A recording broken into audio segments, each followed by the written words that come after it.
എല്ലാവർക്കും നമസ്കാരം. Welcome back to Niyans. വൈകുന്നേരങ്ങളിൽ ചായയുടെ കൂടെ കഴിക്കാൻ ചിക്കനും ബ്രെഡും കൊണ്ട് തയ്യാറാക്കിയിട്ടുള്ള ഒരു അടിപൊളി സ്നാക്കിൻ്റെ റെസിപ്പിയാണ് ഇന്നത്തെ വീഡിയോയിലുള്ളത്.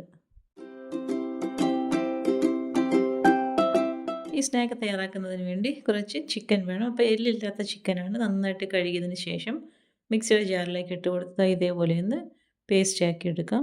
നമുക്ക് എത്രത്തോളം സ്നാക്ക് ആവശ്യമാണോ അതിനനുസരിച്ച് ചിക്കൻ ചേർത്ത് കൊടുക്കാം. അപ്പോൾ അരച്ച് വെച്ച ചിക്കൻ പാത്രത്തിലേക്ക് മാറ്റി കൊടുക്കാം. ഇനി അതേ ജാറിൽ തന്നെ നമുക്ക് കുറച്ച് സാധനങ്ങളും കൂടി ഒന്ന് അരച്ചെടുക്കാനുണ്ട്. അപ്പോൾ അതിലേക്ക് ഒരു പകുതി ക്യാപ്സിക്കം അരിഞ്ഞത് ഇട്ട് കൊടുക്കുന്നുണ്ട്. അതിൻ്റെ കൂടെ തന്നെ ഒരു പച്ചമുളക് ചേർത്ത് കൊടുക്കുന്നുണ്ട്. കുറച്ച് മല്ലിയിലയും കുറച്ച് പുതിനയിലയും കൂടി ചേർത്ത് കൊടുക്കാം. ഇനി ഇതെല്ലാം കൂടി നന്നായിട്ടൊന്ന് അരച്ചെടുക്കണം. അപ്പോൾ അതാ ഈ ഒരു പരുവത്തിൽ നന്നായിട്ട് അരച്ചെടുത്തിട്ടുണ്ട്. ഇനി അതും അരച്ച് വെച്ചിരിക്കുന്ന ചിക്കനിലേക്ക് ചേർത്ത് കൊടുക്കാം. ഇതിത്രയും ആയിക്കഴിഞ്ഞാൽ ഇനി ഇതിലേക്ക് ആവശ്യത്തിനുള്ള ഉപ്പും കൂടെ ചേർത്ത് കൊടുക്കാം. ഇനി ഇതിലേക്ക് ചേർത്ത് കൊടുക്കേണ്ടത് 1/2 ടീസ്പൂൺ അളവിൽ ഇഞ്ചി ചതച്ചതും അതേപോലെ തന്നെ 1/2 ടീസ്പൂൺ വെളുത്തുള്ളി ചതച്ചതും 1/2 ടീസ്പൂൺ ഗരം മസാലയും 1/2 ടീസ്പൂൺ കുരുമുളക് പൊടിയും ചേർത്ത് കൊടുക്കുന്നുണ്ട്. പിന്നീട് ഒരു 2 ടേബിൾ സ്പൂൺ അളവിൽ ബ്രെഡ് ക്രംസും കൂടി ഇതിലേക്ക് ചേർത്ത് കൊടുക്കാം.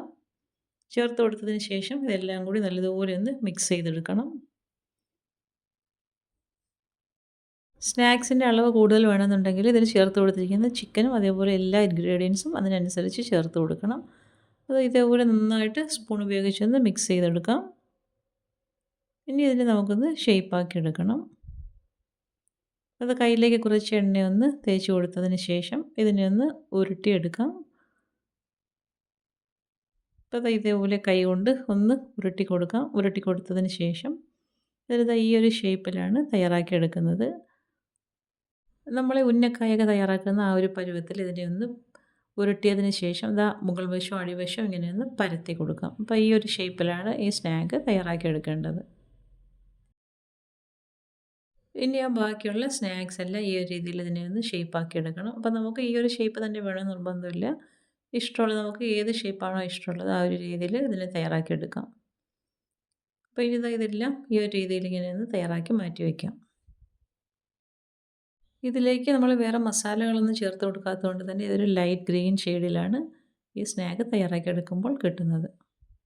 ഈ ഒരു ഷേപ്പിൽ ബാക്കിയുള്ള സ്നാക്സ് എല്ലാം തയ്യാറാക്കിയെടുക്കാം. അതിനുശേഷം നമുക്കിതിൻ്റെ എണ്ണയിലേക്ക് ഇട്ട് കൊടുത്ത് വറുത്തെടുക്കാം. അപ്പോൾ അത് ബാക്കിയുള്ളതെല്ലാം ഈ ഒരു രീതിയിൽ ഒന്ന് ഷേപ്പാക്കിയെടുക്കാം. ഇത് തയ്യാറാക്കിയെടുക്കുമ്പോൾ കുറച്ച് ലൂസായിട്ടാണ് ഇരിക്കുന്നതെന്നുണ്ടെങ്കിൽ അതിനനുസരിച്ച് ബ്രെഡ് ക്രംസ് ചേർത്ത് കൊടുക്കണം. അപ്പോൾ അത് സ്നാക്സ് എല്ലാം ഈ ഒരു രീതിയിൽ ഷേപ്പാക്കി വെച്ചിട്ടുണ്ട്. ഇനി ഒരു മുട്ട ഇതേപോലെ ഒരു ബൗളിലേക്ക് ഒഴിച്ച് നന്നായിട്ടൊന്ന് ബീറ്റ് ചെയ്തെടുക്കാം. അതേപോലെ തന്നെ കുറച്ച് ബ്രെഡ് ക്രംസും എടുത്ത് വെക്കണം. ഇനി ഇത് ഓരോ സ്നാക്കും നമ്മൾ ഈ മുട്ടയിലേക്ക് ഡിപ്പ് ചെയ്തതിന് ശേഷം ബ്രെഡ് ക്രംസിലിട്ട് കോട്ട് ചെയ്തിട്ടാണ് ഫ്രൈ ചെയ്തെടുക്കുന്നത്. അപ്പോൾ ഈ ഒരു രീതിയിൽ ആദ്യം മുട്ടയിലേക്കൊന്ന് ഡിപ്പ് ചെയ്ത് കൊടുക്കാം. അതിനുശേഷം എടുത്ത് വെച്ചിരിക്കുന്ന ബ്രെഡ് ക്രംസിലേക്ക് നന്നായിട്ടൊന്ന് കോട്ട് ചെയ്തെടുക്കണം. എല്ലാ ഭാഗത്തും നന്നായിട്ട് ബ്രെഡ് ക്രംസ് പിടിക്കത്തക്ക രീതിയിൽ നന്നായിട്ടൊന്ന് കോട്ട് ചെയ്തെടുക്കാം. അപ്പോൾ എല്ലാം ഈ ഒരു രീതിയിൽ സ്നാക്സ് എല്ലാം ഇങ്ങനെയൊന്ന് മുട്ടയിൽ ഡിപ്പ് ചെയ്തതിന് ശേഷം ബ്രെഡ് ക്രംസിൽ കോട്ട് ചെയ്ത് മാറ്റി വയ്ക്കാം. അതിന് ശേഷം നമുക്കിതിനെ ഫ്രൈ ചെയ്തെടുക്കാം. ഇതേപോലെ തയ്യാറാക്കി വെച്ചിരിക്കുന്ന ബാക്കി സ്നാക്സും ഇങ്ങനെയൊന്ന് റെഡിയാക്കി എടുക്കാം. ഞാനിപ്പോൾ ഈ എടുത്തിരിക്കുന്ന അളവിൽ നിന്ന് ഏകദേശം ഒരു 10 സ്നാക്കുകളും തയ്യാറാക്കിയെടുക്കാൻ പറ്റിയിട്ടുണ്ട്. അപ്പം എണ്ണം കൂടുതൽ വേണമെന്നുണ്ടെങ്കിൽ അതിനനുസരിച്ച് ഇൻഗ്രീഡിയൻസ് ചേർത്ത് കൊടുത്തോളൂ. ഏകദേശം ഒരു 100 ഗ്രാമോളം ചിക്കനാണ് ഞാനിതിലേക്ക് ചേർത്ത് കൊടുത്തിരിക്കുന്നത്. ആ ഒരു അളവിൽ നിന്നാണ് ഈ 10 സ്നാക്ക് തയ്യാറാക്കിയെടുക്കാൻ പറ്റിയിട്ടുള്ളത്. അപ്പോൾ ഇതേപോലെ തയ്യാറാക്കി വെച്ചിരുന്ന സ്നാക്കെല്ലാം ബ്രെഡ് ക്രംസിൽ കോട്ട് ചെയ്തെടുത്തിട്ടുണ്ട്. ഇത് പാനടുപ്പിൽ വെച്ച് കൊടുത്ത് എണ്ണ ഒഴിച്ച് ചൂടാക്കാൻ വെച്ചിട്ടുണ്ട്.